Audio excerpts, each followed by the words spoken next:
26শে March কি দিবস?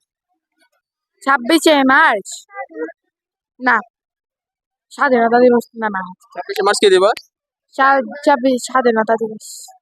21শে ফেব্রুয়ারি কি দিবস? 21শে ফেব্রুয়ারি কি দিবস? 21শে ফেব্রুয়ারি কি দিবস? 21শে ফেব্রুয়ারি 21শে ফেব্রুয়ারি কি দিবস? 21শে ফেব্রুয়ারি কি দিবস? আচ্ছা 16ই ডিসেম্বর কি দিবস? 16ই ডিসেম্বর বিজয় দিবস। Sure? এটা লাস্ট একটা ধরতেছি তোমাকে, বাংলাদেশ কয় ঋতুর দেশ? হ্যাঁ 6। 12 মাসের নাম বলা যাবে? হ্যাঁ, ইংলিশে নাকি বাংলায়? বাংলায় পারি না। ইংলিশে বলো, বাংলা 12 মাস। January, February, March, April, May, June, July, August, September, October, November, December. প্রশ্ন কি ছিল? প্রশ্ন ছিল বাংলা 12 মাসের নাম। বাংলা 12 মাসের নাম কি এগুলা? বাংলা 12 মাসের নাম আমি এটা জানি না। ওটা মনে হয় আরেকটা 12 মাসের নাম। কমেন্টে জানাবেন আপনারা যদি জেনে থাকেন। ধন্যবাদ।